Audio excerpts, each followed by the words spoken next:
Well, the Crown Prince has long been isolated, but President Trump is welcoming him here with open arms, even praising his human rights record. So I asked bin Salman, who rarely faces the press, point blank about that record. And to my surprise, he was prepared to answer, but the president was clearly not happy with my questions. Overnight, President Trump capping the Saudi Crown Prince's lavish visit to Washington with an extravagant dinner. He has become a true partner for peace and prosperity for our countries and for the world and for peace in the Middle East, which was a crowning achievement for both of us.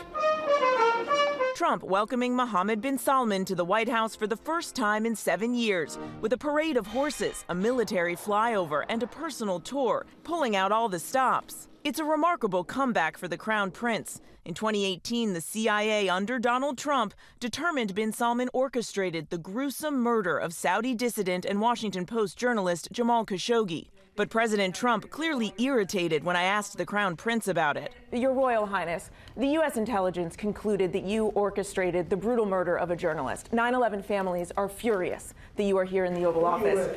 Why should Americans trust you? And the same to you, Mr. President. Now, who are you with? I'm with ABC News, sir. The president defending the Saudi leader, saying things happen, even criticizing Khashoggi, the journalist who was murdered and dismembered. You're mentioning somebody that was extremely controversial. A lot of people didn't like that gentleman that you're talking about. Whether you like him or didn't like him, things happen. But he knew nothing about it, and we can leave it at that. You don't have to embarrass our guest by asking a question like that. But the Crown Prince, who rarely fields questions, stepping in to answer. And it's been painful for us in Saudi Arabia. We've did all the right steps of investigation, etc., in Saudi Arabia, and we've improved our system to be sure that nothing happened like that. And it's painful, and it's a huge mistake, and we are doing our best that this doesn't happen again. Trump's own State Department lists multiple human rights violations in Saudi Arabia, ranging from arbitrary or unlawful killings and torture to unjustified prosecutions of journalists. Still, the president heaping praise on the Crown Prince, saying they've, quote, been on the same side of every issue. I'm very proud of the job he's done. What he's done is incredible in terms of human rights and everything else. Trump has been eager to deepen ties with Saudi Arabia, ties that could potentially benefit his family's business. The Trump Organization already has multiple projects in Saudi Arabia, including Trump Towers in Jeddah and Riyadh, and a Trump Plaza in the works. In the last year alone, the Trump Organization's Saudi partner pumping more than $20 million into the family business. Trump's son-in-law, Jared Kushner, also has deep business ties to the country. Is it appropriate, Mr. President, for your family to be doing business in Saudi Arabia while you're president? Is that a conflict of interest? The president continues to profit from the family business, but insists there is no conflict.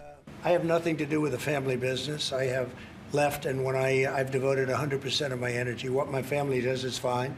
They do business all over. They've done very little with Saudi Arabia, actually. I'm sure they could do a lot. And the Crown Prince came here to Washington with a new financial commitment, agreeing to invest almost $1 trillion in the U.S. But that brings no comfort to Jamal Khashoggi's widow, Hanan. I spoke with her yesterday. She, of course, stresses there is no justification for the murder of her husband, and she continues to call for the Crown Prince to apologize. Which he failed to do yesterday. And Mary, I don't have to tell you, these are extremely challenging times, and thank you for your reporting and your willingness to ask these types of questions. It must be surreal for you, Mary. It is a little surreal, and Robin, thank you for that, but it is also just our job, and we're going to continue to do that. Thank you for that, Mary.